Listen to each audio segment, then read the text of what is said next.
Olá,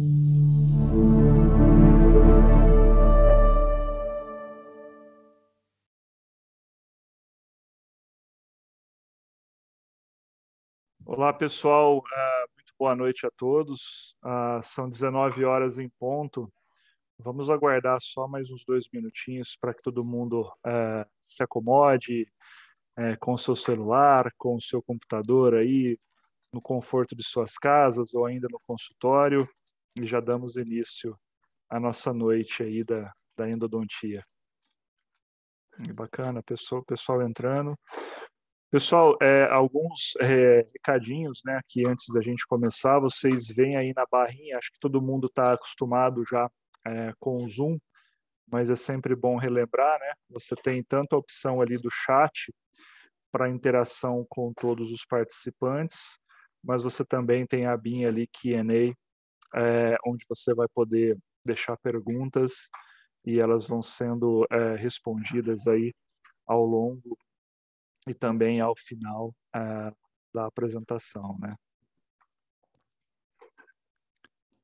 7.2, Marcela, vamos fazer a abertura e dar início? Acho que sim, né? Já Podemos temos sim. um bom público aí, as pessoas vão entrando. Bom, pessoal, muito boa noite a todos. Queria agradecer, em nome da VDW, aí, a presença dos nossos convidados. Então, Dr. Mário, Dr. Eric, Dr. Marco, Dr. Emanuel e Dr. Gustavo. Que noite é essa que teremos, né? Um evento que foi pensado com muito carinho. Agradecer a Marcela, a educadora clínica, que foi a idealizadora aí desse evento, né? De juntar essa galera e trazer essa noite científica aí em tão alto nível. Meu nome é Francisco Heder, eu sou dentista, colega também, apesar de não ser da área de odontologia, de endodontia, né? O negócio ainda é mais a parte de prótese, mas eu estou também, junto com a Marcela, faço parte da equipe da VDW para toda a América Latina. Eu sou responsável pela área de produtos e de marketing, e queria dar uma boa noite, umas boas-vindas a todos. Estamos muito felizes de estar novamente, né, em contato com os nossos clientes. A VDW ela vem numa crescente muito boa, né, no mercado, né, mesmo no cenário de pandemia e agora, né, pós-pandemia, a gente vem crescendo, a gente vem trabalhando novos produtos, novidades que devem chegar para o mercado ainda em 2022. E é isso. Uma boa noite a todos. E Marcela, passo a palavra para você. Obrigada, Chico. Boa noite, pessoal. Mais uma vez, bem-vindos ao webinar VDW. Eu sou Marcela Badaró, dentista, responsável pela educação clínica da VDW para o Brasil e América Latina. E hoje, com muita alegria, o nosso time apresenta a vocês o primeiro webinar VDW de 2022, com os professores Mário Zuolo, Gustavo de Deus, Eric Souza, Marco Versiani e Emanuel Silva, para uma conversa muito rica sobre modelando para limpar. Antes de eu apresentar as estrelas da noite, eu queria pedir a atenção de vocês para 2 detalhezinhos. A gente vai disponibilizar ao longo da palestra um cupom de desconto de 20% para as compras feitas através do site da Nova Endovita para limas reciprocantes. Esse desconto é válido de agora, 8 horas de hoje, 8 horas da noite, até as 10 horas de amanhã, no site Nova Endovita. O cupom de desconto a gente vai deixar escrito aqui no chat, mas é VDW20. E um outro detalhe fiquem com a gente até o final, porque a gente vai ter um sorteiozinho após as perguntas e respostas, e aí depois a gente explica melhor como é que vai funcionar. É bem simples, a gente vai disparar uma pergunta, vocês respondem, e aí a Bruna, que está ajudando a gente na condução desse webinar, faz o sorteio e libera o nome do agraciado. Bom, professor Mário Zuolo, mestre em Biologia Molecular pela Unifesp, doutor em Endodontia pela Unicamp, professor de Endodontia da FAO, APCD e do IPEL. Professor Marco Versiani, mestre em Odontologia pela Universidade de Ribeirão Preto, doutor em odontologia pela USP, com 3 pós-doutorados e coronel dentista da Polícia Militar do Rio de Janeiro. Professor Eric Souza, professor adjunto da Universidade Federal do Maranhão, mestre e doutor em endodontia pela Unesp de Araraquara. Gustavo de Deus, mestre em Engenharia e Ciências de Materiais pela PUC-Rio, doutor em Endodontia pela UERJ, professor adjunto de Endodontia da UF. E Emanuel Silva, mestre e doutor em Clínica Odontológica pela Unicamp, professor de Endodontia da UERJ, da Unigran Rio e também da UF. Professores, é com um orgulho e prazer enormes que o nosso time recebe vocês na nossa sala virtual VDW. Sejam muito bem-vindos, fiquem à vontade, porque a casa é toda de vocês. Mário, agora o palco é seu. Legal. Marcela, obrigado. Eu vou compartilhar, então, aqui minha tela, para que a gente possa dar início, né, a esse nosso bate-papo. Tá tudo tranquilo aí? Tá claro aí? Então, vamos lá, vamos começar. Beleza, então, olha... Inicialmente, eu gostaria de agradecer aos participantes desse webinar, né? São todos muito bem-vindos, tenho certeza que tem muita gente aderindo a esse webinar. Claro, eu gostaria de agradecer, né, e não só em meu nome, quando eu falo no meu nome, do professor Gustavo de Deus, Eric, Marco, Emanuel, enfim, em nosso nome, né, dar as boas-vindas a todos e agradecer o time VDW pela oportunidade da gente estar junto. Marcela, agradecer a você, né, que foi a idealizadora, né, e incentivadora, né, para que a gente pudesse estar juntos aqui hoje à noite. E, Marcela, um duplo agradecimento para você, né, porque dessa maneira eu posso estar com os meus amigos de novo, Gustavo, Eric, Mano, bom, doutor Emanuel, Marco Versiani, né? Nós tivemos uma convivência muito íntima durante esse tempo de pandemia, e essa convivência resultou aí nessa nossa publicação, né? O Shaping for Cleaning, publicado acho que no final do ano passado, né? Então é um prazer poder estar com os meus amigos aqui de novo, hein, gente? Lembra? Dezenas de reuniões como essa a gente teve que fazer, né, para poder chegar aí nessa nossa nova obra aí com muita alegria e com muito orgulho, né? Esse livro ainda não tem tradução para o português, mas a gente crê que em breve nós vamos ter, né? E ele poderia ser resumido o título poderia ser resumido em Modelar para Limpar, né? Na verdade, eu vou dar só o pontapé inicial aqui. Vou dar só o pontapé inicial aqui da nossa conversa, e, na verdade, eu quero fazer um testemunho, né? Mais que tudo, eu quero fazer um testemunho, porque eu me formei em 1981, né? Eu tenho 40 anos de endodontia, né? A maior parte desse tempo gasto lá no meu consultório, praticando endodontia no dia a dia. Eu me considero um clínico endodontista antes de qualquer coisa. E ao longo dessas 4 décadas aí, né, eu pude ver muita coisa na nossa endodontia, né? E eu comecei a trabalhar nessa época aí, né? Então eu divido a minha carreira nos primeiros 20 anos e nos últimos 20 anos, né? Nesse tempo, fazer canal era um desafio. Ninguém gostava muito de endodontia. Não, endodontia não era uma disciplina querida, né? Porque, apesar de já trabalhar com um conceito muito bem estabelecido, né, que é o conceito de cleaning and shaping the root canal, né, quer dizer, modelando e limpando o canal, introduzido pelo professor Schilder, que está aí, é uma homenagem a um ícone da endodontia. Imagina fazer canais como esse aí na década de 70, né?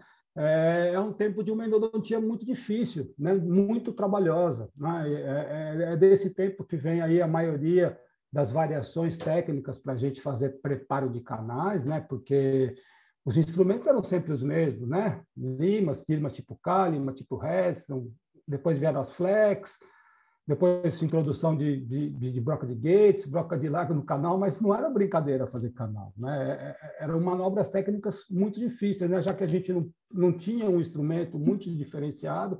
Essa época aqui foi marcada pela variação de técnica, que é daqui que vem, né? dessa época que vem, né? Crown down, step down, enfim, vários conceitos, mas todos alicerçados no princípio de cleaning and shaping do professor Schilder. Né? Não é que dava errado, né? Não é isso, a gente fazia canal nessa época. Né? Vocês estão vendo aí dentes que eu fazia aí com instrumento manual e depois com broca de gates, né? Que estão na boca até hoje, tem controle aí de 30 anos, de 20 anos, enfim. É que era difícil, era dispendioso e a gente gastava muito tempo para preparar um canal. É dessa época que a endodontia, né, ela é de múltiplas sessões, ela é focada, né, nesse tempo muito em medicação intracanal, enfim, a gente passou por tudo isso. Né? E no meio desse caminho aí, a gente tinha muito acidente, né? Era muito comum desvios, perfurações, para a curva de aprendizado para trabalhar com instrumento manual, realmente é muito complicada. Nos últimos 20 anos, né, nesses últimos 20 anos, a partir mais ou menos aí dos anos 2000, né, a introdução de uma nova liga, né, de níquel titânio, que propiciou o desenvolvimento de inúmeros instrumentos devido às suas propriedades metalúrgicas, né, e também a possibilidade de serem utilizadas com alta velocidade, baixo torque, com motores elétricos controlados, né, abriu, né, uma avenida de possibilidades, né, para o clínico que trabalhava lá com seu instrumentozinho manual. Né? Então, a gente foi migrando, eu fui migrando ao longo desses anos. Eu iniciei com instrumentos manual, depois eu passei para o movimento rotatório contínuo, né? E a partir de 2010, nós 5 aqui, inúmeros profissionais, centenas, milhares de profissionais em todo o mundo trabalham com movimento reciprocante. Né? O que resultou, né? Eu adoro esse esquema que o professor Marco Versiani bolou aí para o nosso livro, o Movimento Reciprocante em Endodontia, que foi uma obra prévia a essa a nossa nova publicação.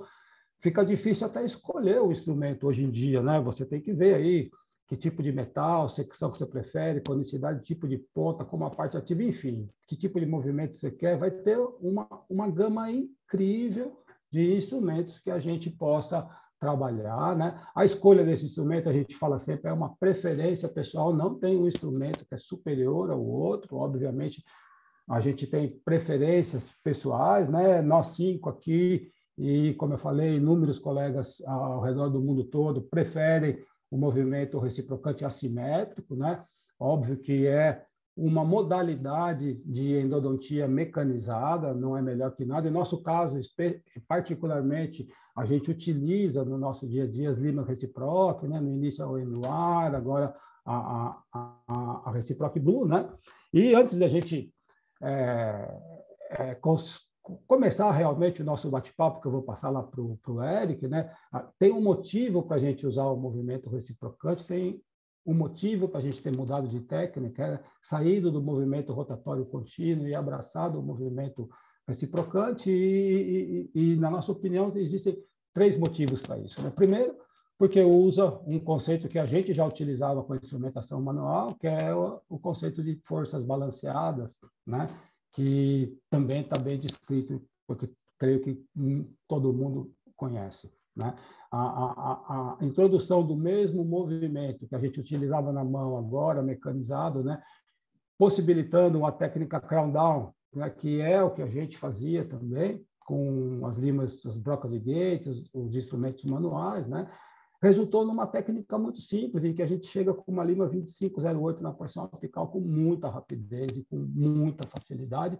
E, obviamente, é uma preferência pessoal, existe outro sistema. Né? Para mim, é muito importante literatura, né? E eu creio que não teve um instrumento no mercado até hoje, que desde 2012 até agora, né, tem mais de 700 artigos, né, sobre o movimento reciprocante, testado em suas propriedades físicas, capacidade de limpeza e desinfecção, não extrui debris, existem instrumentos de glide patch, reduz o tempo de trabalho, são excelentes limas para retratamento, não causam microfratura. Então, essa sustentação da literatura também foi uma das causas que me fez mudar. Mas a causa que mais me fez sair mesmo do movimento rotatório contínuo é que, vira e mexe, eu tinha uma liminha fraturada. Né? Não tem nada pior para o endodontista, né, que um instrumento fraturado. Um instrumento fraturado, para a gente que pratica o dia a dia da clínica, é super complicado de manejar.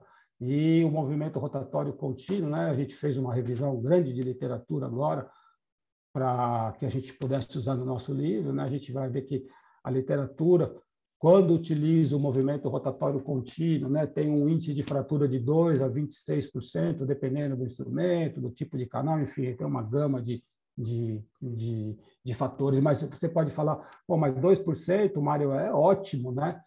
Então, 2% para mim, que é clínico, né, significa que cada 100 dentes, né, de 100 pacientes, eu fraturar 2 instrumentos, né, na melhor das hipóteses, né, que não é tão legal, né? Dependendo do volume de dente que você faz por dia ou por semana. Quer dizer que um dado muito importante da utilização do movimento reciprocante, especialmente das limas recíprocas, né, é que a gente conseguiu diminuir muito a incidência de fratura no consultório, né? Então, para mim, esses últimos 20 anos, né, a grande alteração que eu senti, né, é que a gente modela o canal muito rápido, né? A gente modela, né, tem a capacidade de modelar o canal principal de uma maneira muito rápida, né? Deixando muitas vezes a microanatomia aí não contemplada, né? Então, é incrível, né? Hoje em dia a gente tem casos, né, que a gente consegue fazer um preparo de canal em minutos, né? Quer dizer, eu tenho uma capacidade incrível de modelar o canal principal, né? E eu aprendi, a primeira vez que eu ouvi esse conceito, né, modelar para limpar, foi com o professor Gustavo de Deus, sei lá, questão de 10 anos atrás, numa de suas aulas, né? E essa ideia, ela que permeia esse conteúdo do nosso webinar aqui, né? Porque, né, Eric, a gente tem uma capacidade, uma habilidade incrível hoje para modelar o canal principal, né, meu amigo? Mas e aí? Sobrou tempo, né? Será que a gente realmente conseguiu limpar, né? Essa microanatomia, meu amigo? Então, eu passo para você a bola aí. É isso aí, Mário. Obrigado, viu? Boa noite a todos. Vou passar aqui meus slides. Confirmando se estão vendo aí as minhas imagens. Alguém pode confirmar? Está perfeito, Eric, está perfeito. Ótimo. Obrigado, Mário. Obrigado pela introdução. Obrigado aí pela tua fala, pelo teu depoimento, né? Muito bacana o depoimento do Mário. O Mário é um professor que inspira a nós todos, não é à toa que ele é nosso decano, né? Então, fazemos assim, sempre temos muito prazer de trabalhar contigo, viu, Mário? Então, assim, o Mário apresenta no início toda essa história da evolução da modelagem, né? E me lança uma pergunta, né? A gente consegue debridar o canal? Como é que fica o debridamento do canal, né? Então, é interessante isso, porque nós evoluímos muito na modelagem do canal, né? Sobretudo aí nesses 3 aspectos que o Mário chamou bem a atenção, né? Qualidade, tempo, segurança. Então, o níquel titânio, associado agora ao movimento reciprocante, trouxe essa capacidade de melhorar a qualidade da modelagem. Mas aí fica a pergunta, né? Será que nós estamos debridando o canal adequadamente? E aí é interessante até essa forma de abordar, porque usualmente nós usamos as palavras modelagem e debridamento como se fossem sinônimos. Vamos, então, preparar o canal, debridar o canal. Sinônimos de uma ação mecânica do instrumento dentro do canal. E eu queria aproveitar minha fala aqui para chamar a atenção que, na verdade, elas não são muito embora similares, elas não fazem exatamente a mesma coisa. E, para isso, eu vou trazer o conceito de debridar, né? Talvez a imagem que melhor ilustre o que seria o debridamento seria essa que vocês estão vendo aí na projeção, né? Então, o debridamento é um procedimento médico, né? Muito bem descrito na medicina, e que se caracteriza pelo ato de remover tecido necrótico ou materiais biológicos para promover a exposição de tecido sadio. Então, fixem bem esse conceito, né? Então, é um ato de remover tecido necrótico ou materiais biológicos, com o objetivo de expor um tecido sadio. Então, a pergunta que fica é se nós, de fato, apesar de modelarmos bem, conseguimos debridar adequadamente o canal radicular. E para isso eu trago então essa imagem, né? Uma imagem muito comum, a gente vê bastante ela em colóquios, em palestras e em artigos. Então você vê aqui um canal preparado, né? E nessa imagem a gente pode supor qual seria o formato original desse canal, né? A partir dessa imagem.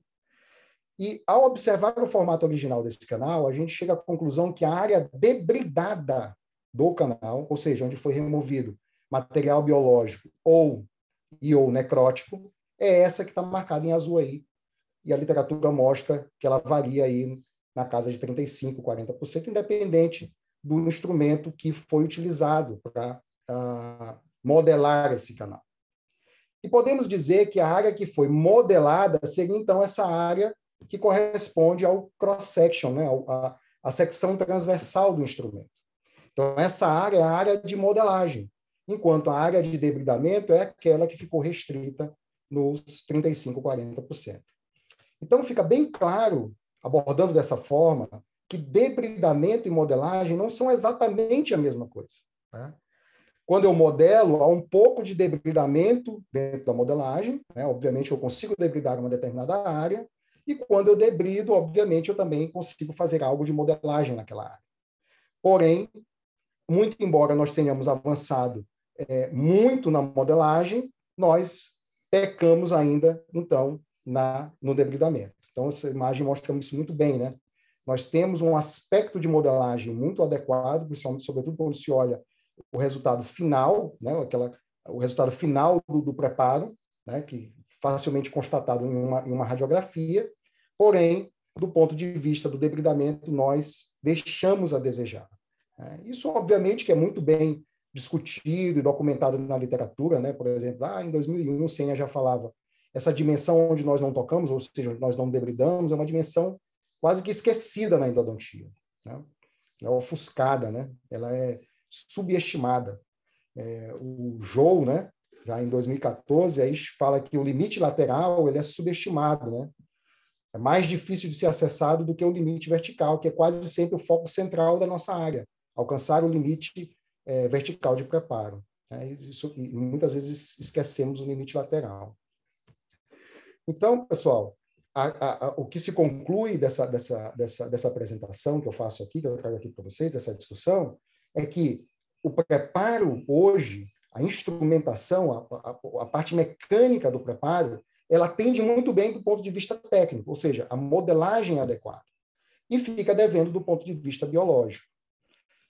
A questão principal, que inclusive a gente até discute isso, se não me engano, no segundo capítulo do nosso livro, é que essa modelagem de extrema qualidade que conseguimos hoje, inclusive em canais de grande complexidade, ela, de certa forma, cria uma ilusão de qualidade geral do tratamento.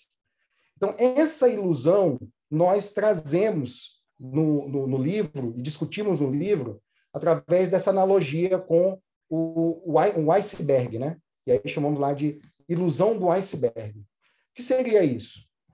A ponta do iceberg, que é aquela parte visível, né, do iceberg, ela representaria, então, essa incrível capacidade de modelagem que nós temos hoje, né? Sobretudo com o advento do movimento reciprocante e todas as suas vantagens que o Mário já bem elencou. No entanto, tem toda uma área que, notadamente, é maior, inclusive, né, do que a ponta do iceberg, que fica sob a água e que nós frequentemente subestimamos. Que pontos seriam esses que a gente chama atenção no livro? Déficit no debridamento, um corte excessivo de dentina sadia e acúmulo de detritos contaminados. Então, eu queria discutir um pouquinho desses 3 pontos com vocês aqui, antes da gente dar seguimento no nosso tópico. Então, vamos falar um pouquinho sobre o déficit de debridamento e o corte excessivo de dentina. É muito fácil, muito simples de identificar, né? Nós já discutimos, já até apresentamos isso antes. Aqui eu teria uma suposição de onde estaria o canal original. Eu tenho toda essa área que não foi debridada e aqui a área de dentina sadia que foi removida, que a priori, em tese, talvez não precisasse ser removida da forma como foi nesse preparo especificamente.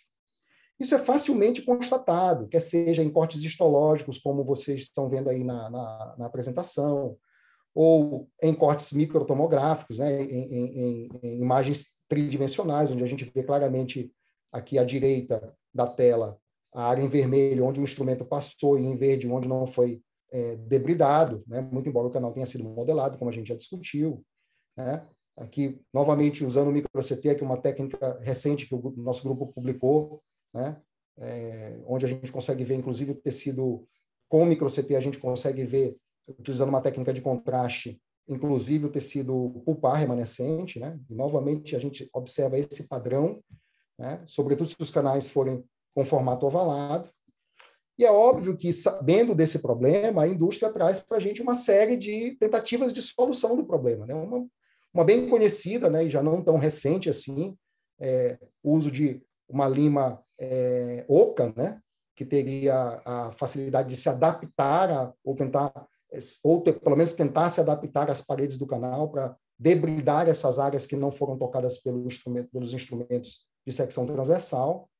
Também temos variações nos instrumentos, nas ligas dos instrumentos, né, instrumentos com formatos assimétricos, com o objetivo de, ao girar, tocar mais paredes. Né? Então, vejam que a endodontia tenta solucionar o problema, né? O que aparentemente é considerado como um problema, né? Essa deficiência biológica, essa deficiência no debridamento. Há outras soluções também, né? Um pouco mais inacessíveis, sobretudo para o nosso mercado, né? Soluções de equipamentos usando laser de alta potência ou equipamentos que visam maximizar o efeito ultrassônico da irrigação dentro do canal. São todas tentativas, né, no sentido de tentar, obviamente, aumentar a capacidade de debridamento do preparo endodôntico. Infelizmente, apesar das tentativas, continuamos sempre dependentes da mesma lógica. Nós não conseguimos debridar por completo o canal radicular, independente do instrumento utilizado, mesmo as novas tecnologias, e continuamos ainda removendo tecido sadio, né, que, a priori, pensa-se que não deveria ser removido. Né? Por que a remoção de dentina ela é quase sempre vista como algo não desejado? Né? Porque a gente entende que quanto mais dentina eu removo, sob mais risco eu estou colocando esse elemento dental a ter uma fratura, desenvolver uma fratura no longo prazo. Né? Isso é uma coisa que é quase intuitiva na nossa especialidade, de modo que a gente quer evitar uma fratura catastrófica como essa. Então, pensa-se, né, na ideia de quanto mais conservador eu for, provavelmente menor risco eu vou ter de desenvolver uma fratura como essa que vocês estão vendo aí. E isso é tão forte na nossa especialidade, sobretudo nos últimos anos, que nós temos aí o advento de um fenômeno na endodontia, né, que é um fenômeno muito atual, que é o surgimento desse conceito da endodontia minimamente invasiva. Né? Uma endodontia que estaria, então, focada em reduzir os efeitos da modelagem, ou seja, diminuir os tamanhos da modelagem, tanto o diâmetro apical quanto a conicidade do canal.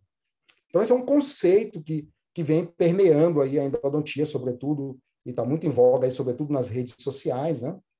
E se vê muitos casos postados com acessos mínimos e com preparos mínimos, né? Preparos do canal radicular mínimos, ou seja, você diminuindo a modelagem. O problema com essa técnica é que, apesar de você reduzir a quantidade de dentina removida, vários estudos in vitro não são capazes de demonstrar o aumento na resistência à fratura. Então, parece que, pelo menos do ponto de vista científico, você não consegue alicerçar esse conceito que vem surgindo. E o que é pior, na nossa opinião, é que, além de não melhorar a qualidade, além de não diminuir o risco de fratura, aparentemente você também piora a qualidade da desinfecção. Então, aquele problema biológico que a gente já tinha de não debridar suficientemente o canal torna-se ainda mais agudo com os preparos minimamente invasivos. Tá? Então, vejam que é um problema complexo de se resolver e aparentemente, a redução na área de modelagem não parece ser o caminho mais adequado. E quando falamos de acúmulos de detritos, que é outro déficit do nosso debridamento, né? A gente sabe muito bem que quando a gente prepara o canal radicular, está muito bem documentado, nós formamos detritos. Esses detritos quase sempre são forçados contra essas extensões ovalares do canal radicular. Isso tomou uma repercussão muito grande recentemente, quando do advento do micro-CT na endodontia, onde a gente pôde mapear isso de maneira tridimensional, e aí observar que o efeito do detrito no canal radicular é ainda muito mais severo, muito mais agudo do que outrora a gente pensava, apenas analisando cortes transversais em diferentes metodologias. E isso toma uma proporção muito grande na endodontia, né? Então, somado a todos os outros pontos que eu abordei agora há pouco, né, que seria o déficit no debridamento, o corte excessivo de dentina sadia e agora o acúmulo de detrito, nós temos um déficit total na parte biológica do preparo, que seria um déficit no debridamento, né, bem na modelagem, e temos um déficit no debridamento. E esse déficit no debridamento ele precisa ser compensado de alguma forma. E aí é nesse ponto que entra, então, o aspecto irrigação. E aí vem, então, o peso, né? Aumenta o peso sobre a irrigação. E aí eu queria passar a palavra para o meu amigo Emanuel Silva para ele dar seguimento nesse racional da importância da irrigação na endodontia moderna. Obrigado. Maravilha, Eric. Boa noite a todos. Bom, só queria que vocês confirmassem aí se está tudo certo. Todos conseguem visualizar. Eric, me dá um ok aí. Está tudo certo. Maravilha. Então, como o Eric falou, né, devido a essa falha de debridamento que a gente tem, a gente coloca muito peso, né, nas costas do processo de irrigação. E, na verdade, sempre foi assim, né? Desde os instrumentos manuais, essa falha de debridamento sempre existiu, não é algo novo. O fato novo que existe é que hoje a gente consegue essa modelagem num período de tempo muito mais curto, num período de tempo mais breve, e por conta disso, esse aspecto da irrigação ele precisa ser melhor discutido. E, na verdade, ao longo da história, isso já foi sinalizado por alguns autores, e esse é um trabalho clássico da literatura endodôntica, que a gente gosta muito, de um dos nossos colaboradores desse último livro, o professor Matthias Zender, que ele já sinaliza isso daí, né, que mesmo os biocidas de ação rápida, o hipoclorito de sódio, eles precisam de um tempo adequado para que eles consigam atingir o potencial, né? E aí isso daí precisa ser considerado especialmente naqueles preparos mecanizados que vão acelerar esse processo de modelagem. E outros autores também já trabalharam bastante com esse binômio modelar e limpar, né, tentando fazer a inversão dessa ordem de se modelar primeiro para se limpar depois, nunca de uma maneira muito sistemática, nunca de uma maneira muito clara de como isso daí poderia ser feito, mas ao longo da história isso já foi sinalizado.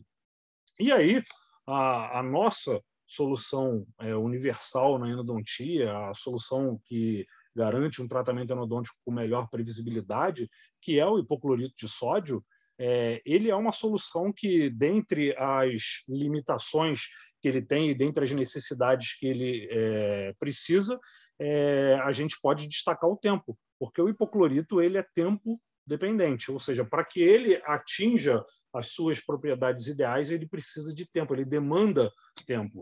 E isso daí é válido, seja no quesito de solução de tecido, né? Então, como o Eric pontuou anteriormente, quando a gente faz a nossa modelagem, a gente não consegue debridar na totalidade essas áreas, então a gente precisa que o hipoclorito ele dissolva o tecido, né? E está muito claro que o hipoclorito ele precisa de tempo para dissolver esse tecido. Esse é um vídeo do Henry Nagas com um tecido pulpar em uma quantidade absurda, né, de hipoclorito, com uma área de contato desse hipoclorito com um tecido pulpar muito grande, e nesse vídeo, para que fosse realizada essa dissolução pulpar desse tecido pulpar de maneira completa, foi preciso aí 15 minutos. Então fica muito claro para a gente que dentro do canal, do sistema de canais radiculares, né, possivelmente esse tempo vai ser um tempo maior, porque a gente não vai ter esse volume de solução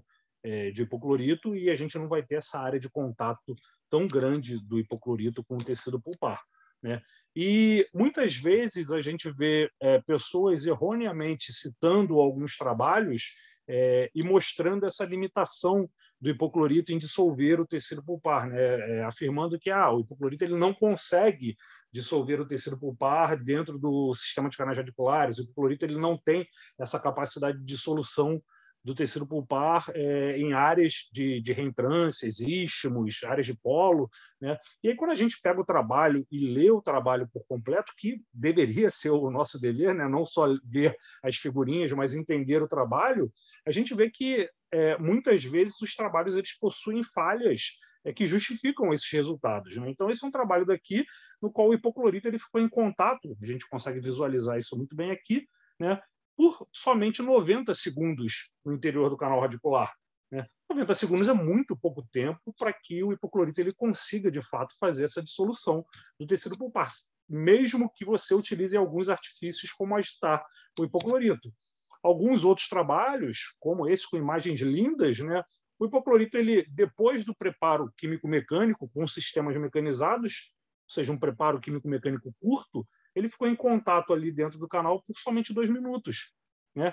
E até trabalhos nossos, como esse daqui, um trabalho publicado mostrando que esse tecido pulpar ele não conseguiu, de fato, ser dissolvido, mas apresentam limitações. Nesse trabalho, por exemplo, a irrigação foi feita com uma agulha com um gauge muito grande, que não conseguia entrar em toda a extensão do sistema de canais do canal radicular.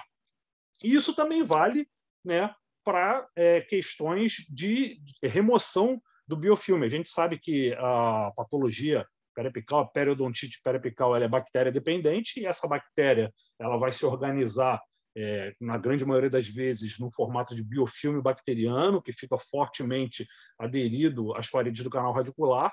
E aí, devido a essa falha de debridamento mecânico que a gente tem, né, a gente precisa de uma solução que consiga trabalhar nesse biofilme, né? E essa solução, o hipoclorito, ele precisa, dentre vários outros quesitos, como uma concentração adequada, uma temperatura adequada, um fluxo e uma agitação que podem facilitar a remoção desse biofilme, mas ele precisa também de tempo para atuar em cima desse biofilme. Então, se você não garante o tempo de atuação do hipoclorito, você não consegue as melhores propriedades dele, você não consegue obter os melhores resultados do hipoclorito.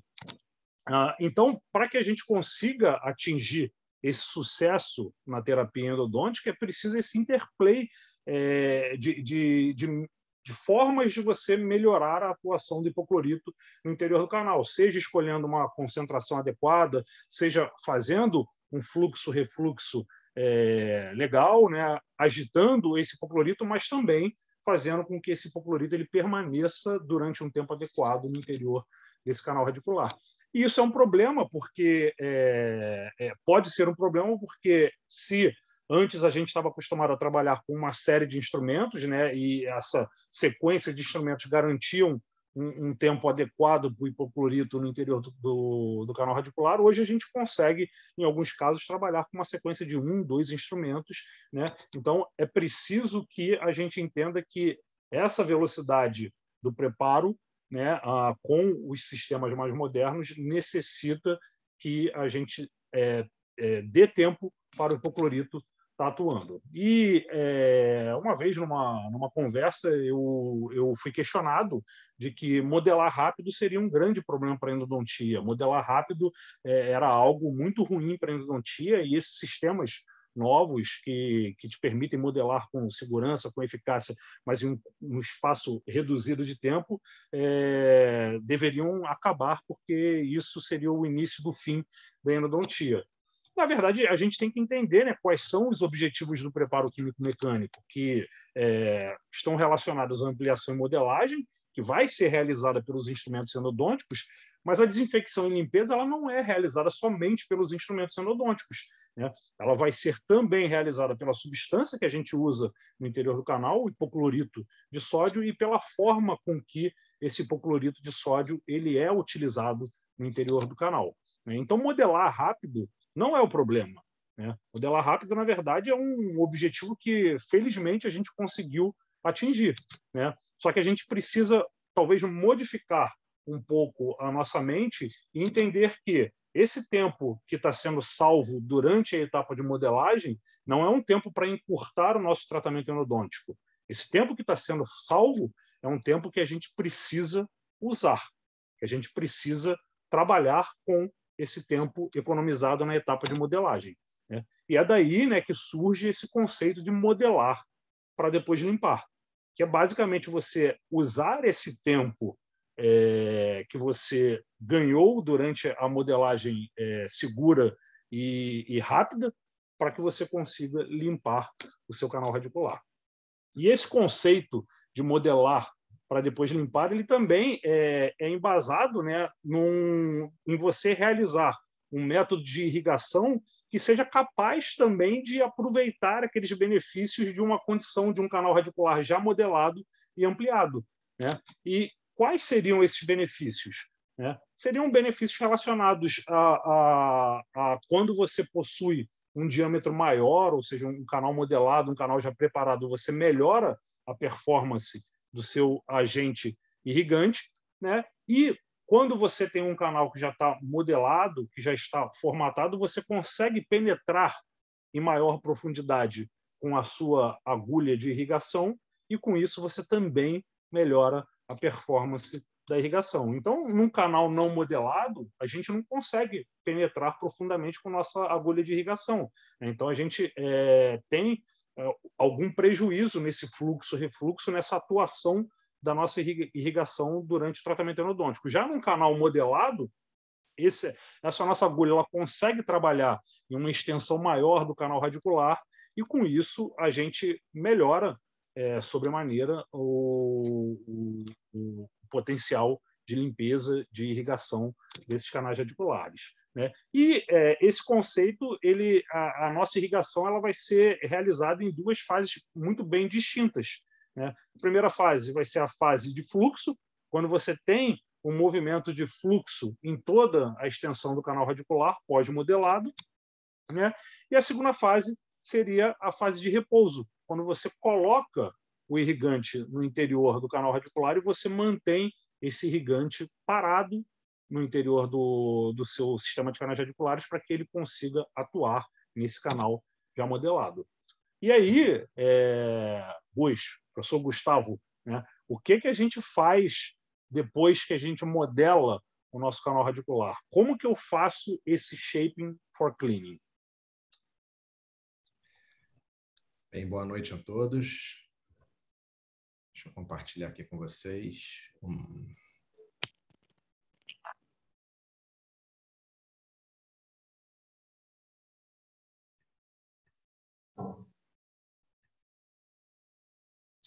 Todo mundo vendo? Sim? Bem, obrigado, Mano, por essa introdução ótima que você fez, né? Nesse ponto, gente, o que acontece é que a gente começa a ter consciência da responsabilidade que tem o processo da irrigação, né? A gente começa a ter consciência de que ela é um ponto muito crítico, que demanda uma responsabilidade que muitas vezes nós não conseguimos transferir essa responsabilidade, ter essa atuação direta dessa responsabilidade na nossa prática clínica. Muitas vezes nós sabemos que a irrigação tem toda essa importância, toda essa responsabilidade sobre seus ombros, mas a gente não consegue realmente transferir de um modo muito claro, né, para a nossa prática clínica.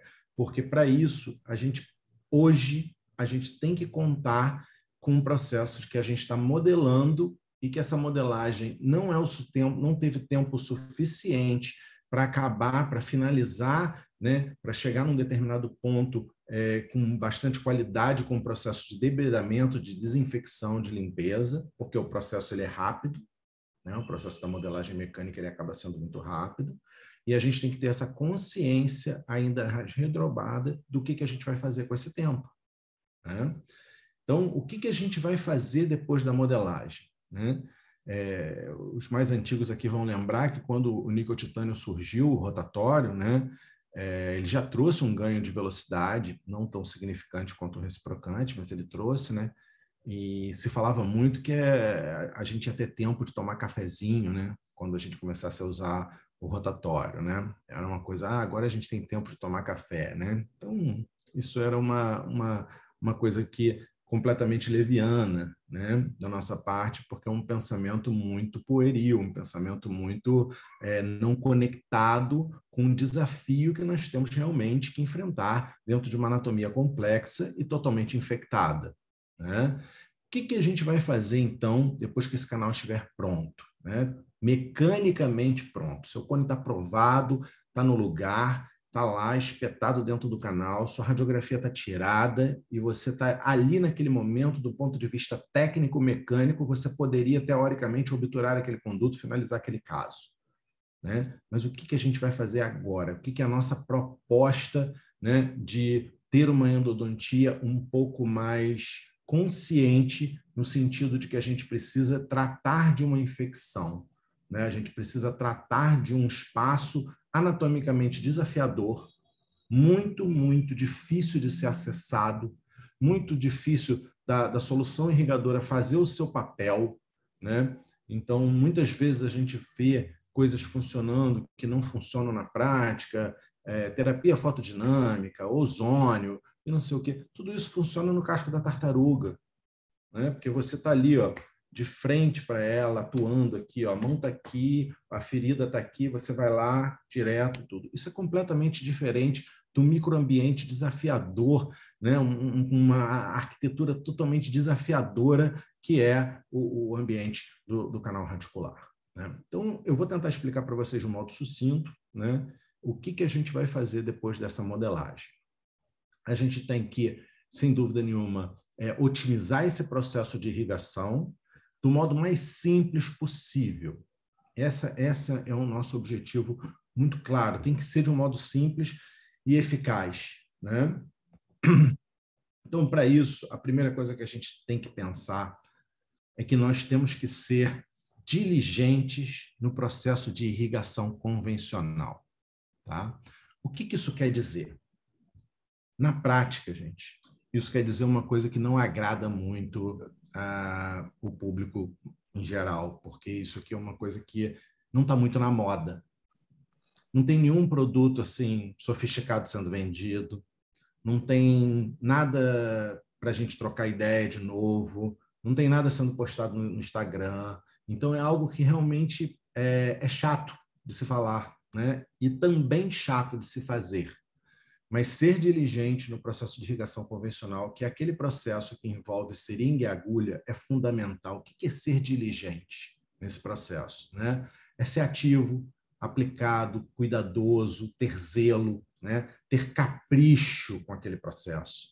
Então, a gente tem que ter uma noção da origem do nosso hipoclorito, da concentração que ele está, do tipo de agulha que a gente está utilizando. A gente usar uma agulha mais grossa no início, mais fina no final, com saída lateral, uma série de pequenas coisas, o volume desse hipoclorito, quanto tempo a gente está irrigando. Tudo isso faz parte desse processo, que é o primeiro ponto que eu estou chamando a atenção aqui da gente, que é ser diligente nesse processo de irrigação convencional, né? E esse processo, sem dúvida nenhuma, é baseado na seringa e agulha.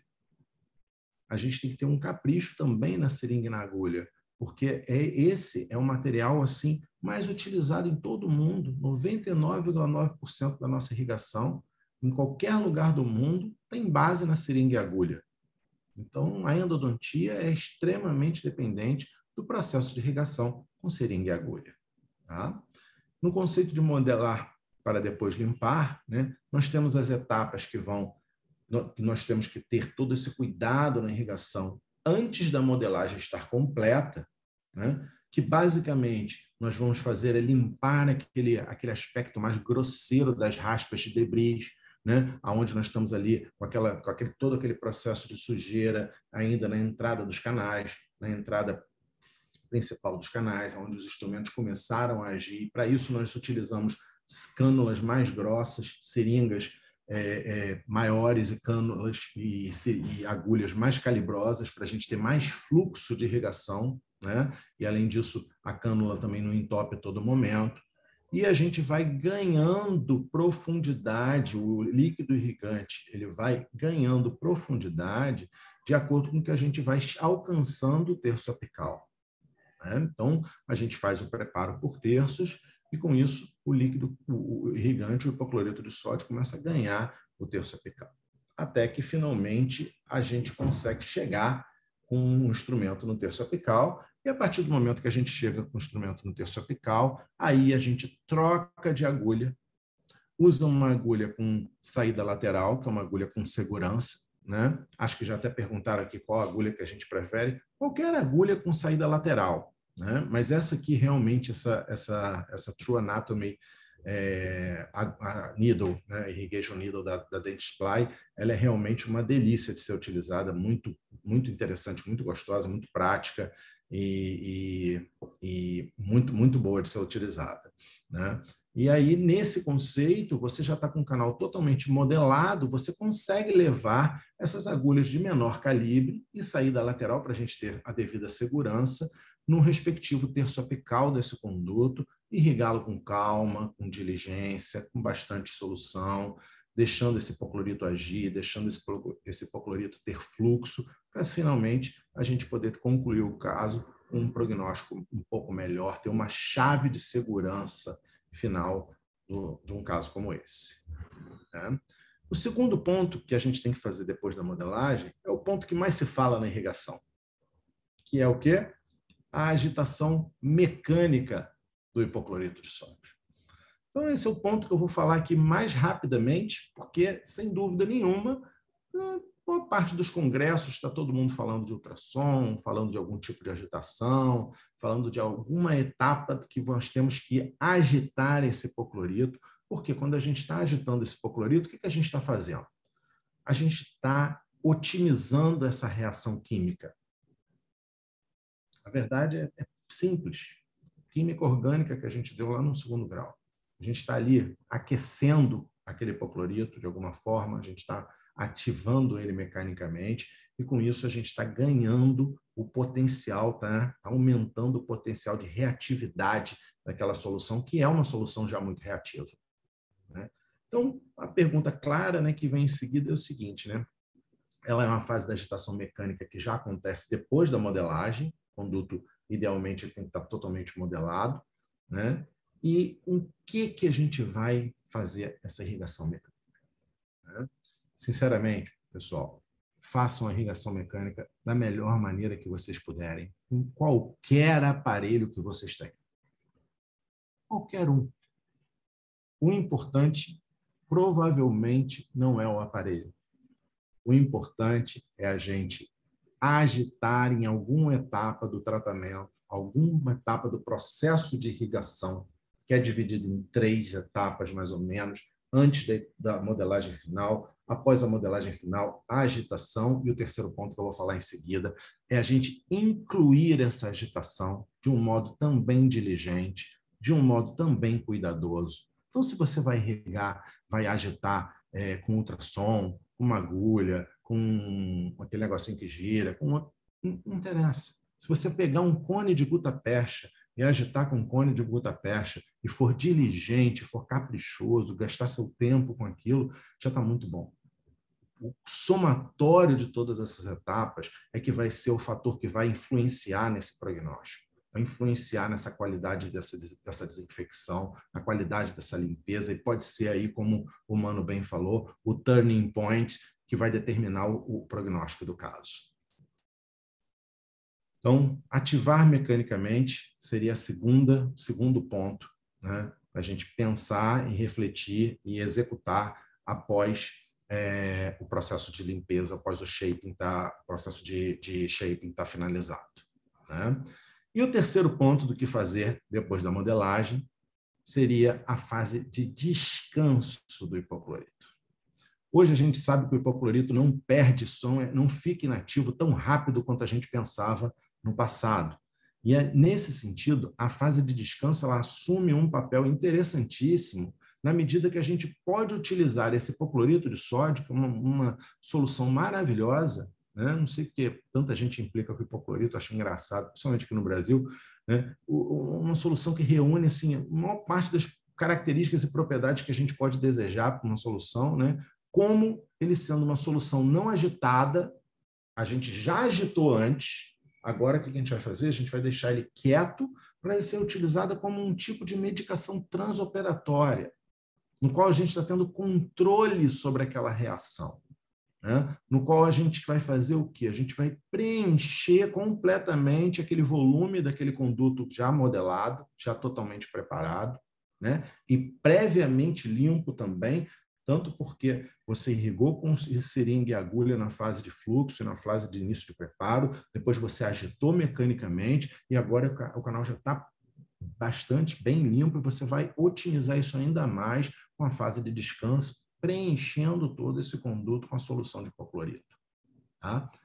E essa fase de descanso, você vai intercalar entre 5, 10 minutos, depois 5, 10 minutos. A gente não tem noção desse tempo ainda.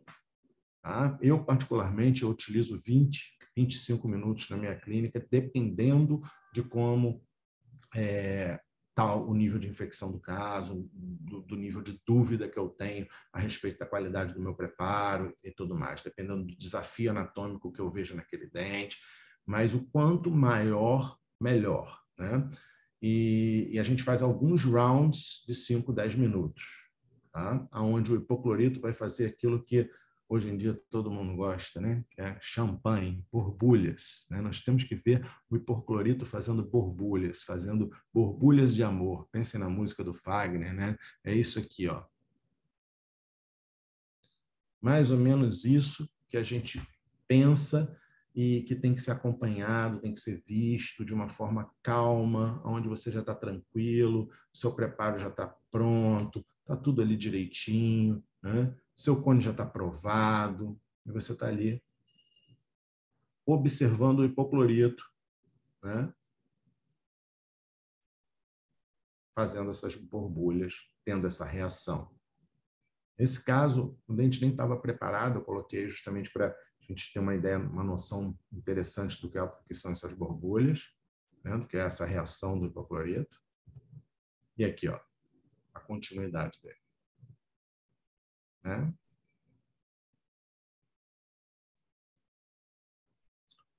Nós temos resultados preliminares que são altamente promissores, mostrando o efeito da fase de descanso, né?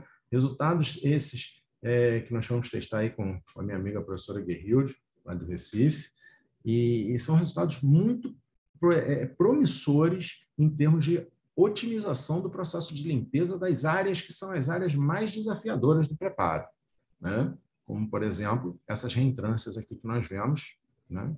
Vestíbulo lingual, ou num canal mais espichado como esse, com uma zona de reentrância realmente difícil da gente ver sem tecido, né? São resultados preliminares, nós não podemos afirmar nada ainda, mas que nós acreditamos, estamos em teste, estamos conduzindo os estudos, né? Para que a gente consiga ter mais certeza de protocolo, se realmente vale a pena, como não é. Agora, tudo leva a que provavelmente vale realmente a pena, né?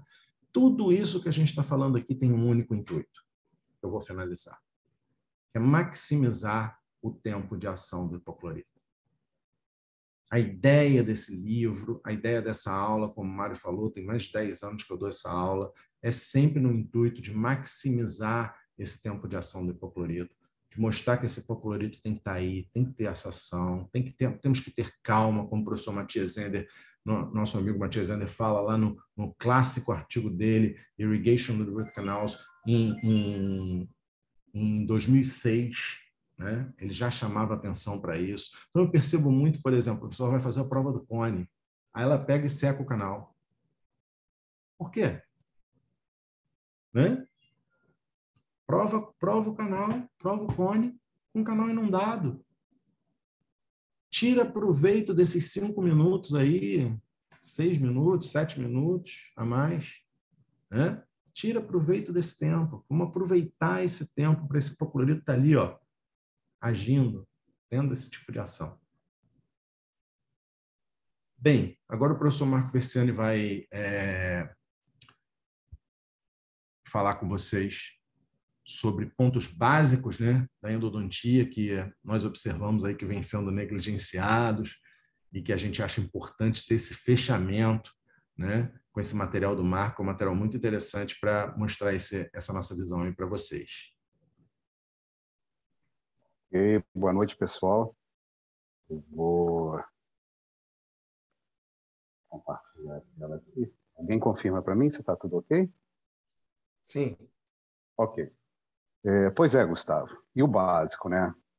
Apesar da importância do tema que a gente está tratando nesse seminário, vai ser muito interessante para a nossa prática diária, há alguns aspectos básicos que a gente precisa observar antes de executar qualquer tipo de protocolo de tratamento, né?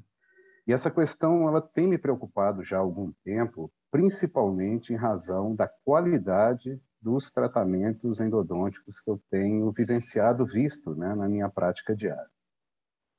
E o que seria esse básico, né?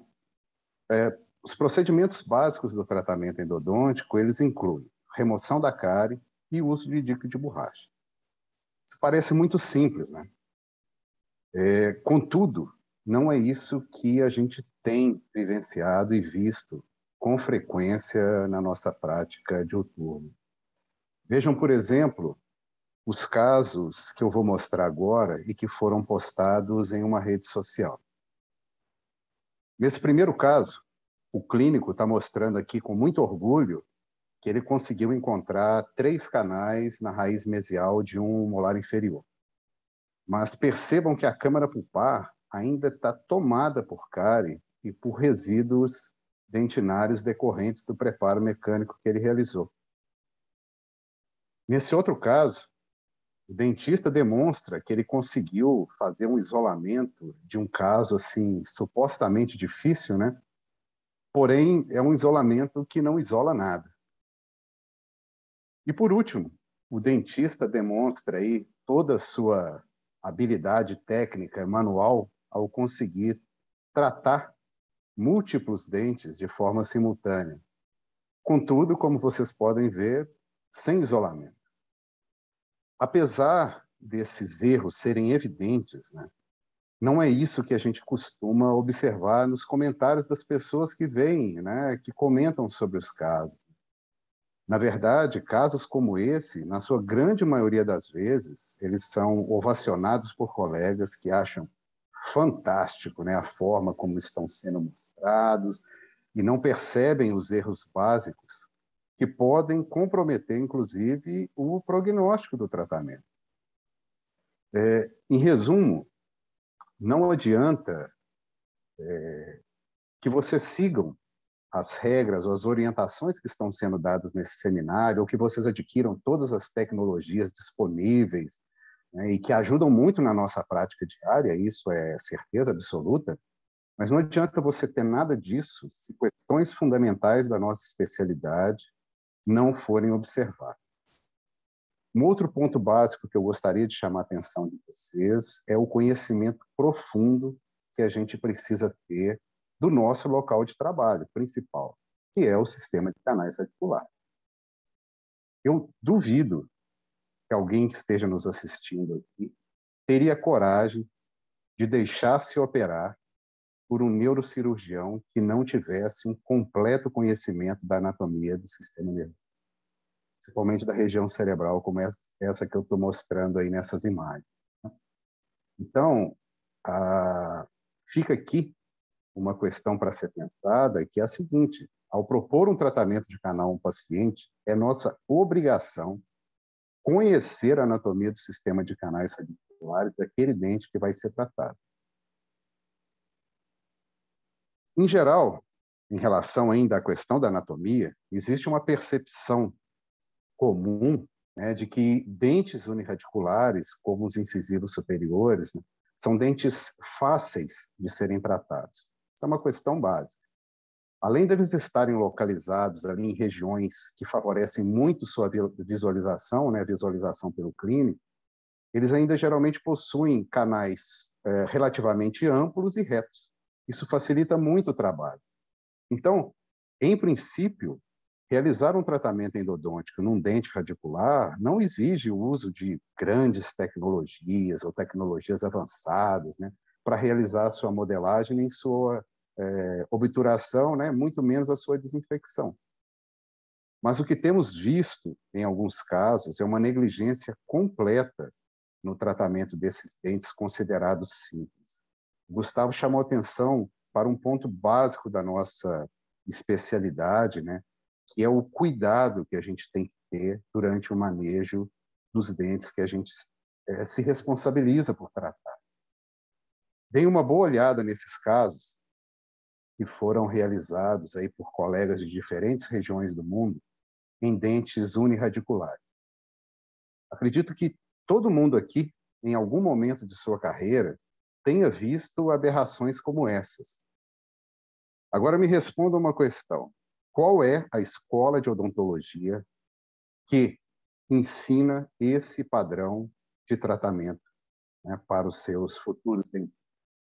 A resposta é simples. Nenhuma escola ensina a fazer tratamento de canal dessa forma.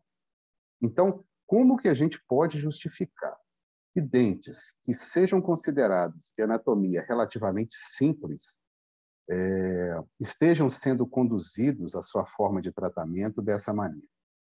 A razão é muito tranquila, né? Eu pensei nessa questão durante muito tempo e hoje eu sei que é justamente pelo fato deles serem considerados simples que as pessoas realizam o tratamento deles de qualquer forma, de qualquer maneira, e negligenciam todos aqueles passos básicos que são importantes para que o tratamento seja bem conduzido. Isso nos mostra claramente que o maior problema da nossa especialidade hoje não é técnico mais. Hoje nós temos aí, né, os colegas anteriores que falaram, eles mostraram vários avanços tecnológicos que permitiram que a gente chegasse hoje num nível de tratamento de uma qualidade muito boa. Então, o nosso problema não é mais tecnológico. O problema nosso é educacional. E essa é uma das razões pelas quais um seminário como esse tem uma importância muito grande, né? E agora, como que a gente explica esse descompasso que nós estamos vivendo entre o conhecimento que a gente tem disponível e a qualidade técnica dos trabalhos que a gente tem visto na nossa prática diária? Infelizmente, esse déficit educacional ele é resultado da progressiva substituição do conhecimento com base científica que é gerado dentro da academia, ou seja, né, nas universidades e centros de pesquisa, né, a substituição desse padrão, desse modelo de geração de conhecimento, de opiniões de gurus que resolveram aparecer nos últimos anos nas redes sociais. A maioria desses gurus não tem nenhum preparo acadêmico, nenhuma formação didática, nenhuma formação docente, né, e costumam estar oferecendo fórmulas milagrosas e visando, né, no final das contas, vender cursos ou produtos. Nós todos temos consciência que esse é um mundo sem volta, mas esse é um ponto crítico que a gente precisa refletir para que a nossa especialidade continue sendo valorizada pela sua excelência. Como eu dizia, é fundamental para o clínico que se propõe a realizar um tratamento endodôntico o conhecimento da anatomia básica de todos os grupos dentários.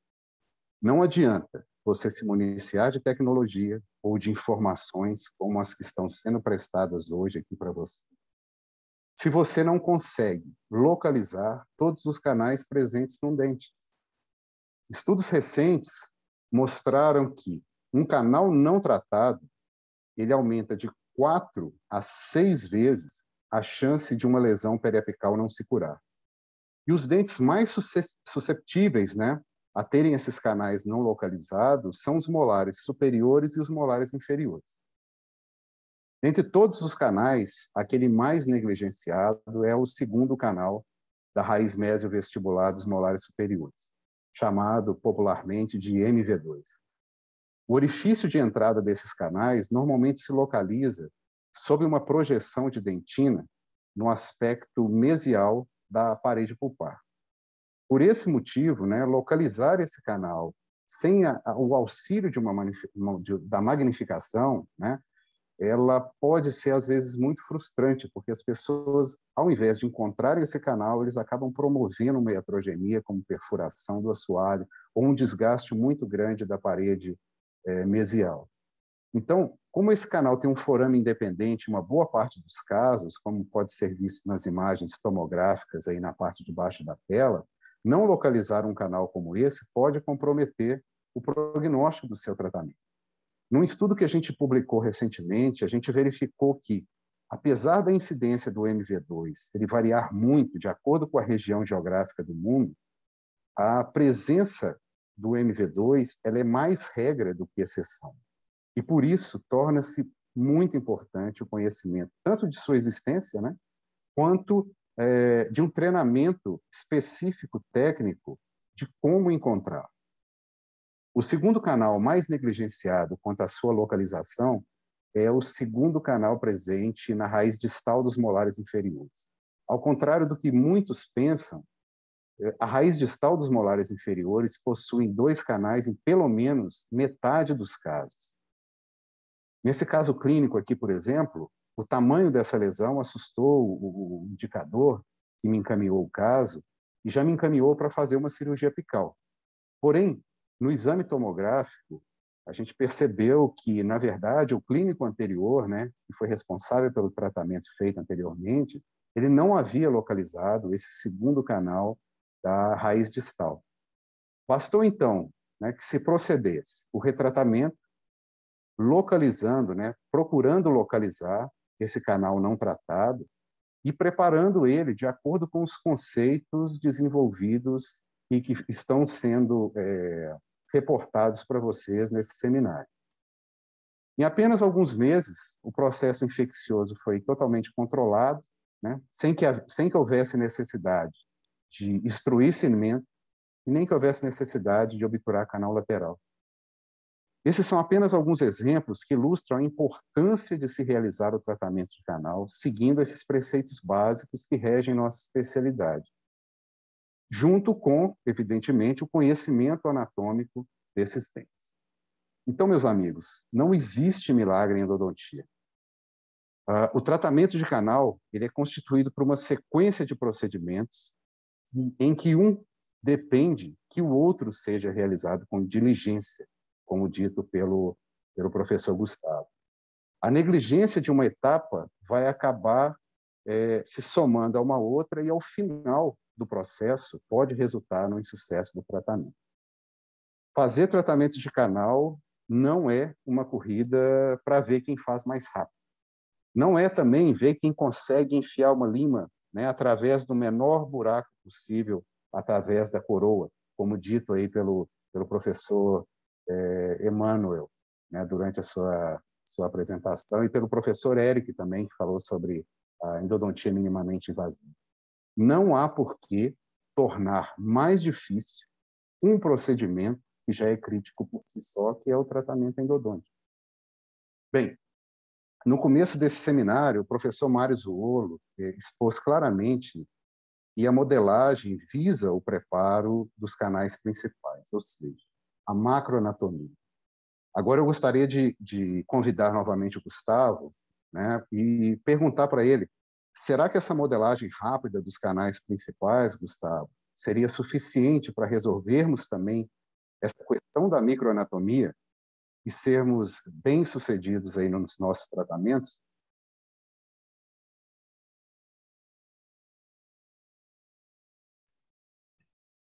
Oi, Marco. Parou aí, né?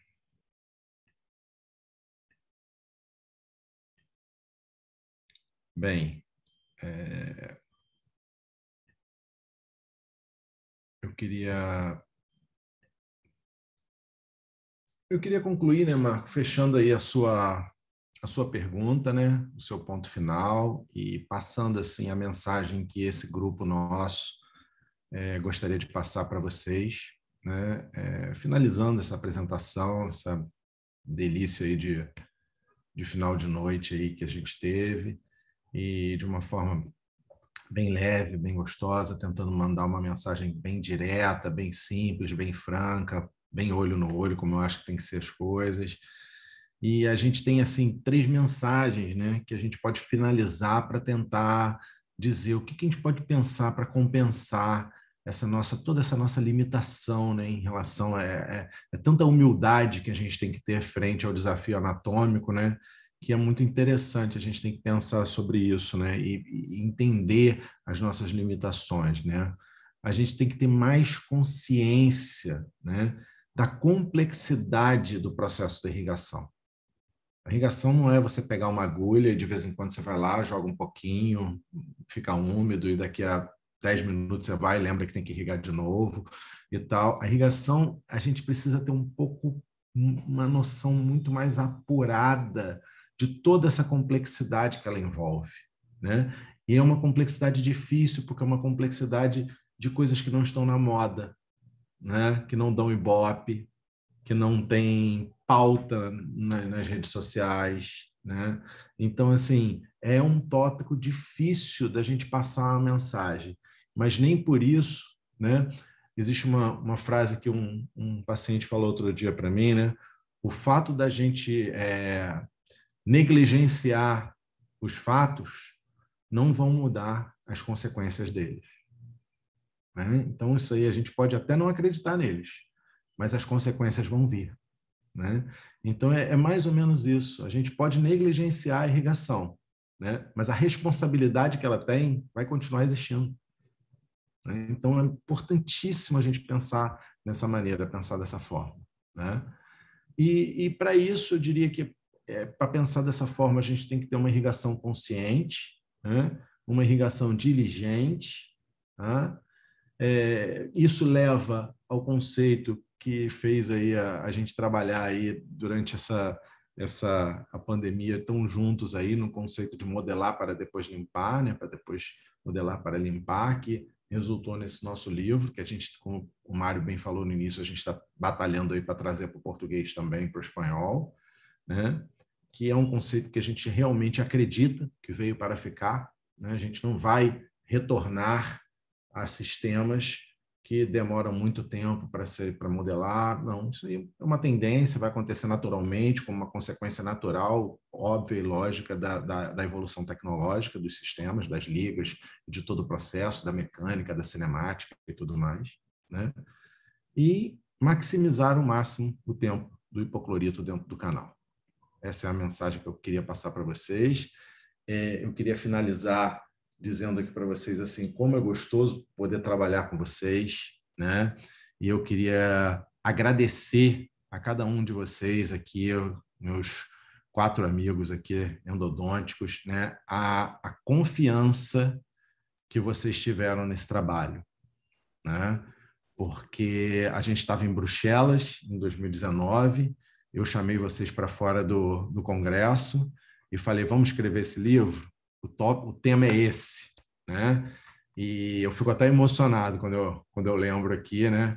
Porque na hora todo mundo topou, todo mundo deu a mão, todo mundo falou, vamos abraçar, e foi uma coisa muito legal, porque a gente foi ativo durante a pandemia, a gente se manteve bem, a gente ajudou a gente a manter a nossa cuca sóbria, serena, ter serenidade de escolher os nossos trabalhos, né? De poder optar por aquilo que a gente está fazendo de uma maneira que eu acho que é a linguagem que um grupo como o nosso realmente se identifica, que é a linguagem científica, a linguagem que associa a clínica à ciência, que é aquilo que realmente o mote desse livro é isso, né? É misturar a clínica com a ciência de uma forma que eu pelo menos não conheço em nenhuma outra obra, dessa forma tão aderida a esse conceito, né, de que não existe clínica sem ciência e que não existe ciência sem clínica.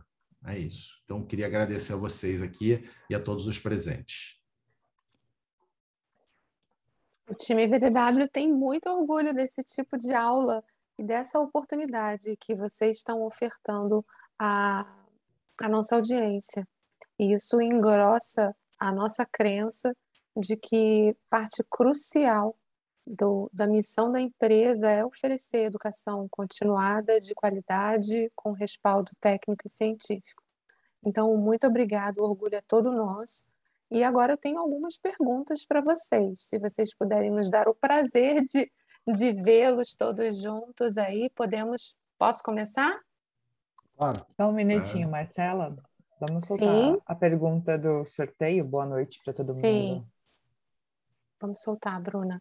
Pessoal, enquanto a gente está fazendo aí esse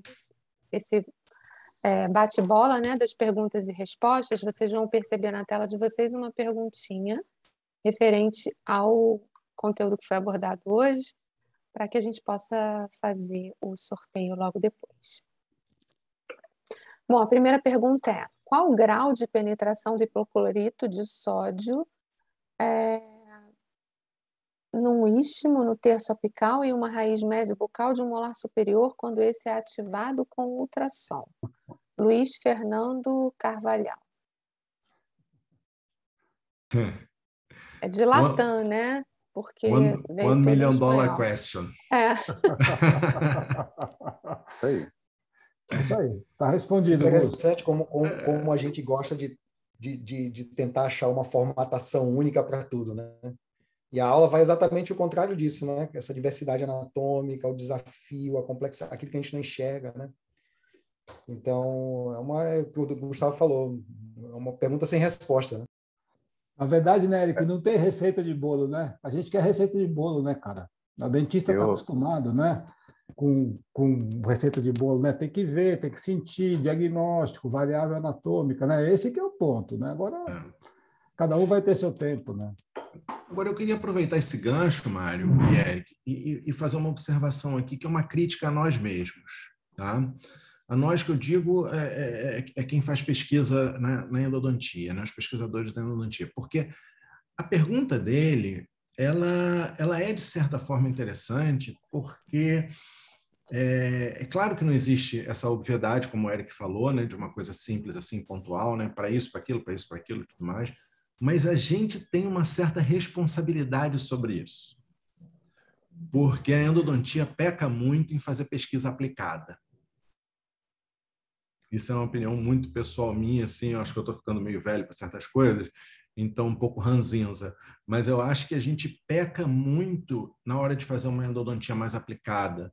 Talvez a gente tivesse se direcionado melhor para uma pergunta como essa do nosso colega aí, do que praticamente identificação bacteriana. Você está entendendo? A associação dessa pesquisa básica com um viés, com um olhar mais clínico, tal, se a gente fosse uma área mais madura cientificamente, né, uma área como áreas da medicina que são mais maduras, né, a gente teria algum tipo de direcionamento, pelo menos, para responder essa pergunta dele. Eu tenho essa impressão. Isso me lembra uma experiência que eu tive recentemente também, num dos congressos que eu estava participando. Eu fui convidado para ser moderador de uma sessão onde éramos oito professores, né? A grande maioria com experiência clínica, e nos foi perguntado algo semelhante, mas voltado assim, qual o protocolo de irrigação que você utiliza no seu dia a dia da clínica? E o mais interessante é que eu fui coletando essas informações, né, dos outros professores, e nenhuma dos protocolos de irrigação ele foi igual. Ou seja, professores diferentes, de países diferentes, usando protocolos de irrigação diferentes e tendo sucessos no tratamento endodôntico da mesma forma. E o que você colocou é extremamente importante, Gustavo, com relação à nossa responsabilidade como pesquisadores e como clínico também, né, de tentar, de certa forma, estar respondendo essas perguntas, às vezes não de uma maneira muito direcionada ou específica, né, mas pelo menos que a gente pudesse responder com algum grau de evidência.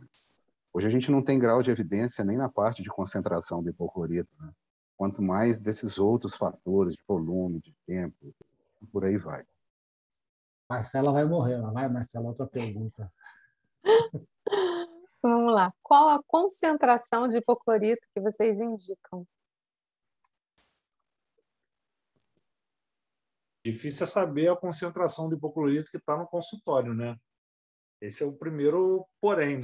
São mais importantes, né? É o mais importante. A gente Isso aí, for fazer Mano, isso aí, desculpe, me lembra o nosso querido professor Pécora, né? O professor Pécora tem um trabalho muito legal. O Pécora é um cara que está à frente do seu tempo, ele tem um trabalho muito legal. Ele coletou hipoclorito no Brasil todo, né? Com um monte de aluno que ele tinha, tudo, e pá, pá, pá. E os hipocloritos da farmácia, das dentais, tal, tinham concentrações de ponto alguma coisa, né? A gente fez também, Mário. A gente fez nos consultórios. Então, o nosso Pécora aluno fez no batia, Brasil inteiro, Gus.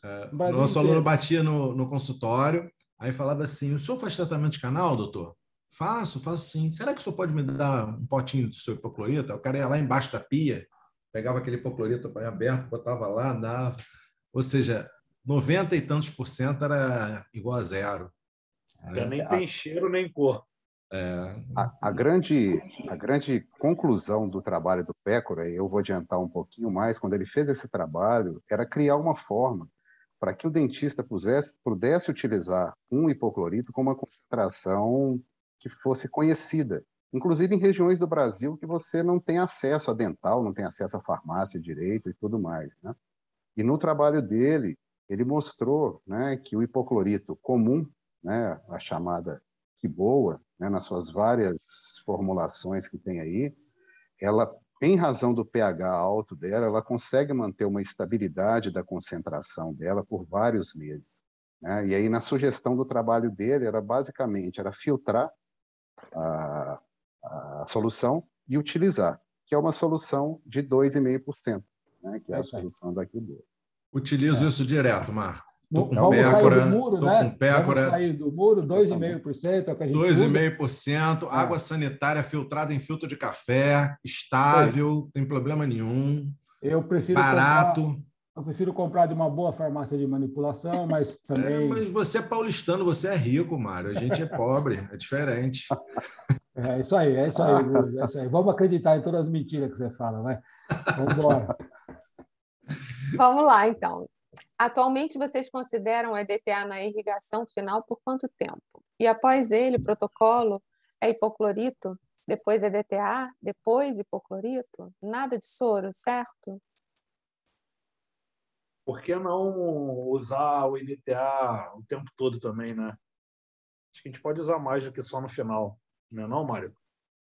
Você sabe, né? O Mano me provoca, porque isso aqui eu gosto de usar EDTA. A minha irrigação é alternada. Ela não tem diferença, ela é alternada o tempo todo, especialmente em retratamento, né? E não como uma irrigação final só. E eu sei que meus colegas aqui não gostam muito, mas eu ainda uso um sorinho no fim, com uma agulha bem fininha, assim, sem medo de ser feliz, assim. De vez em quando eu estou lá no micro, eu vejo alguma coisa saindo com o soro ainda. Eu gosto, Mário. Algum debris, Eu gosto. Mas eu também acho que uso soro no final. Irrigação alternada, né? O tempo todo, praticamente.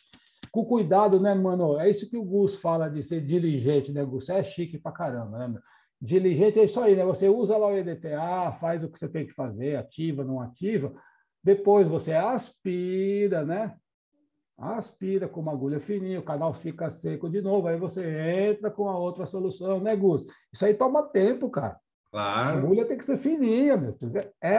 Né, essa diligência a qual você se refere, né, meu amigo? E cuidado, né? Isso cuidado, daí, né? Isso daí. Atenção. O Gus falou uma coisa muito interessante na aula dele, assim, quando ele falou sobre o tempo, né, que ele deixa a fase de repouso, né? Isso foi uma coisa que a gente discutiu bastante. Tem duas perguntas aqui sobre isso. Que a gente quando a gente estava elaborando o livro, a gente e o tempo, né? E o Gus trouxe uma muito boa, né? Dentre várias boas que ele trouxe. Ele fala, eu tenho um pouco ali do feeling do caso, né? Será que a minha modelagem foi realmente boa? Será que aquela anatomia era um pouco mais complexa? Se você vai somando ali aquele feeling do caso que você está executando e você vai tomando uma decisão, né? Deixo mais tempo, deixo menos tempo, né? Acho que é isso aí.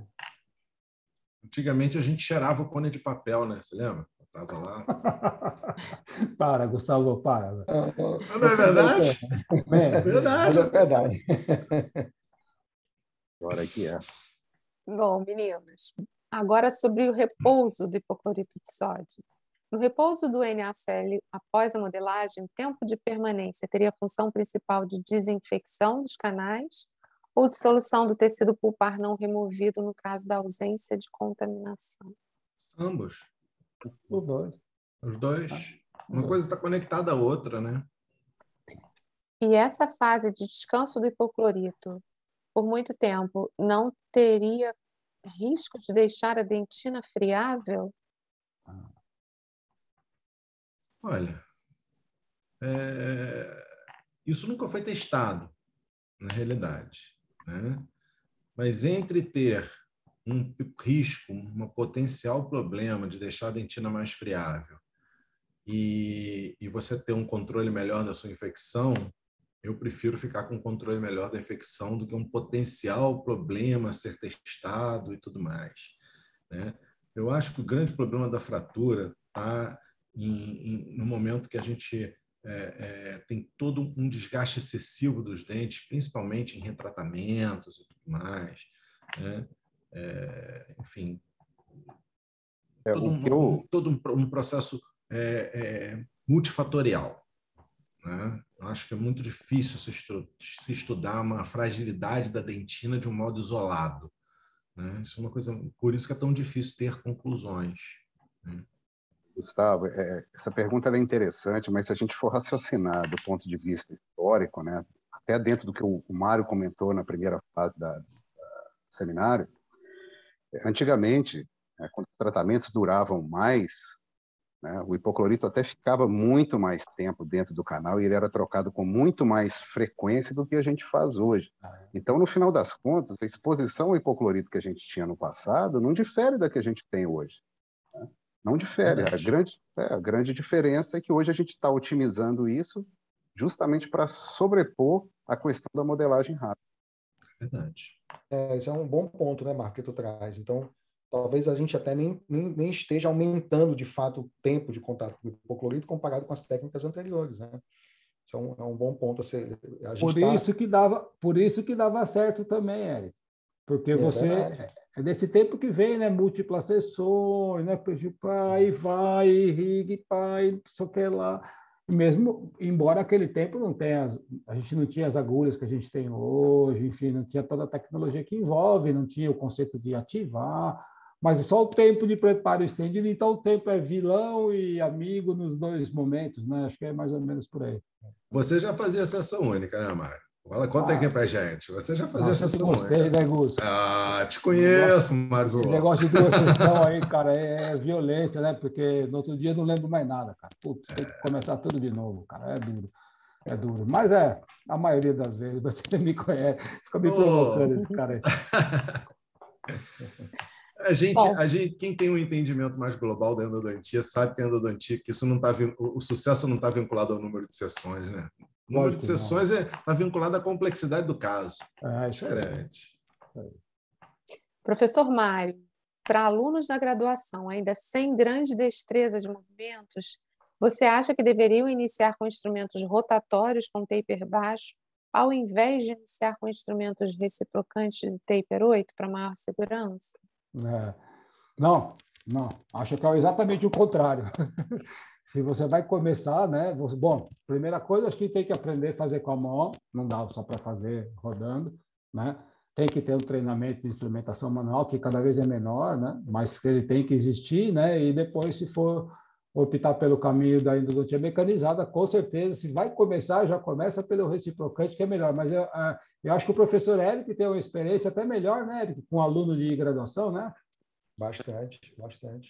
Muito. Com certeza. Você podia dar o seu testemunho aí, Eric. A gente tem uma experiência ampla, né? Vamos completar agora, ano que vem, 10 anos de movimento reciprocante na graduação. Então, a gente sente, obviamente, esse impacto, né? Claramente esse impacto do preparo, da velocidade do preparo, né? E aí vem um novo desafio na graduação, né?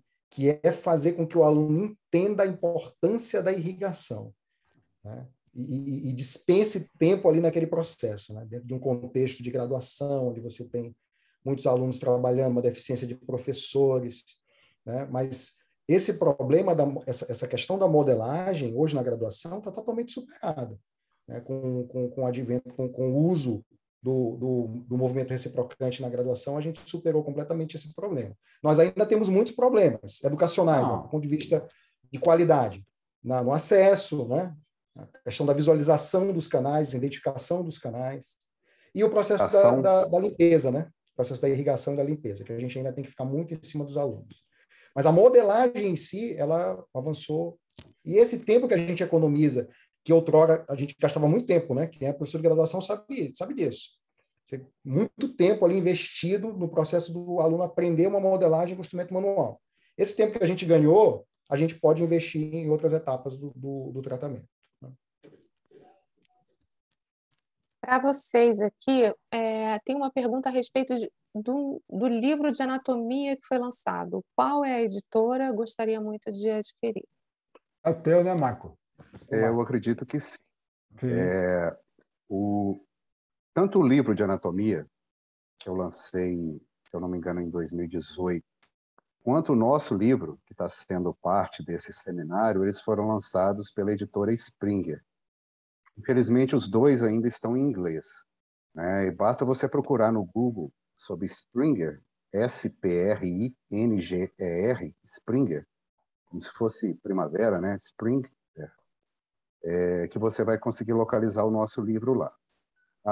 A novidade aqui é que o livro de anatomia, ele já foi todo traduzido para o português, ele já foi todo formatado, está todo revisado e está pronto para ser publicado. A editora estava aguardando esse momento de volta aí dos congressos e dos encontros presenciais para poder estar lançando esse livro. Então, eu acredito que ele deva chegar no Brasil, traduzido já, até o final do ano. Eu acho que vale a pena esperar, porque se você for comprar no site da Springer, né, o preço dele, se eu não me engano, é em torno de 120 euros, o que é um valor assim, bem acima da média que a gente costuma investir em livros no Brasil, né? Então, o livro vai sair aqui com uma impressão muito boa, com uma qualidade gráfica muito boa, né? É só ficar atento aí nas redes sociais, que a gente vai estar divulgando isso aí também. Agora, a última pergunta. Parabéns a todos os professores. Admiro demais todos vocês. Muita coerência nas suas ideias. Como ex-professor de graduação por mais de 25 anos, vemos que a geração atual de formandos quer sempre pular etapas, atingir resultados rápidos e sem muito esforço e estudo. Junto com o desafio da anatomia do canal e levar o irrigante a todo o sistema de canais reticulares, qual o pensamento de vocês sobre como estimular essa nova geração a repensar o tempo utilizado na irrigação dos canais? Um forte abraço a todos. Rodrigo Del Mônaco. PS, agora vai um desafio, tá? Que tal um sorteio do livro Risos? Uma pergunta do Rodrigo, né? Rodrigão não aguentou, largou 25 anos de graduação, não aguentou mais. Que é a dureza mesmo, né? Não é fácil, não. Professor de graduação, aí é mais difícil. O cara tem que ganhar um prêmio aí, porque eu quase não tenho experiência e com alunos de especialização já está muito difícil, quer dizer, para vocês aí que lidam com graduação, né? É complexo. Eu acho interessante essa pergunta, porque ela é uma pergunta que ela foge do contexto endodôntico, né? O que a gente vive é um problema social, um problema da contemporaneidade, né? É um problema do mundo de hoje. O jovem ele quer mais do que nunca pular etapas, né? O mundo é muito rápido, é muito conectado, né? Então parece que não há tempo da gente assentar, ter ideias mais assentadas, ter ideias um pouco mais profundas. Aí tudo acaba sendo muito superficial, porque você tem que saber de muitas coisas ao mesmo tempo, né? Então você não consegue ter uma profundidade em nada, né? É uma questão realmente muito difícil. Eu realmente não sei. Também realmente não sei. Eu passo, Rodrigão. Também. Eu tenho um de 14 anos aqui em casa que toda hora tenta me dar uma volta, toda hora tenta me trazer. Então, eu realmente eu tenho um não de sei. 8, Gustavo. Tá ficando eu pior. Sei. Com certeza. A frase clássica do meu pai é essa, Marcela. Pena que cresce. Filho é ótimo. Pena que cresce. Entendeu? Então, é isso. Vai crescendo, vai piorando. Vai mudando de fase, vai ficando mais difícil. Bom, pessoal, foi um prazer enorme estar aqui com vocês. Vou pedir para vocês esperarem só mais um pouquinho. Agora é a hora do sorteio. Bruna, você pode apertar o botãozinho mágico aí que a gente vai saber quem é que Estão todos vendo? foi o Felizardo. Sim. Estão todos. Podem 100 participantes. Vamos lá.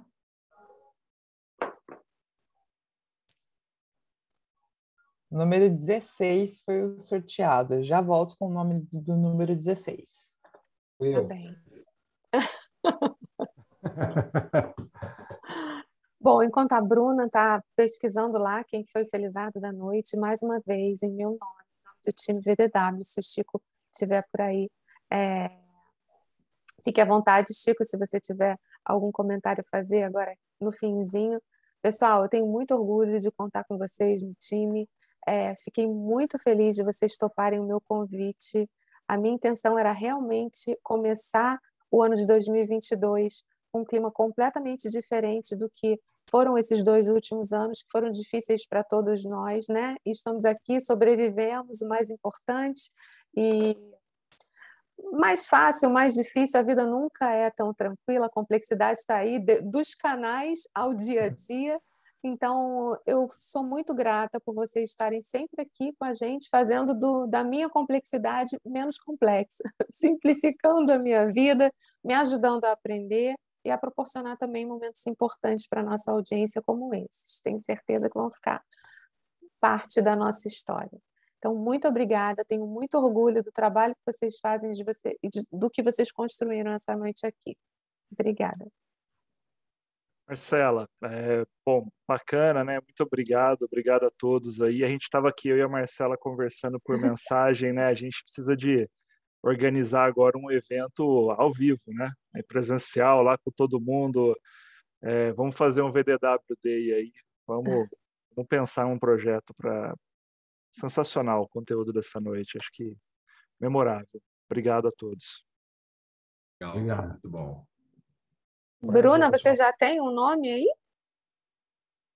Já te passei no WhatsApp, Marcela, para vocês aí verem quem vai falar o nome do sorteado. Bom, vamos lá. Sorteado foi Ramiro Capato. Ramiro, você ainda está por aqui com a gente? A equipe vai entrar em contato com você por e-mail para viabilizar a entrega do seu... Ah, que bom, tá aqui ainda, firme e forte. Para viabilizar a entrega do seu brinde e também de um produto VDW, tá bom? Pessoal, muito obrigada a vocês mais uma vez. Obrigada à nossa audiência que se manteve aqui firme, conectada, engajada, interessada no conteúdo. Eu espero que vocês tenham gostado. Aguardem mais sessões de VDW Masterclasses e eu desejo a vocês uma ótima noite. Obrigado a todos. Boa noite, pessoal. Tchau. Obrigado. Tchau. Tchau. Tchau.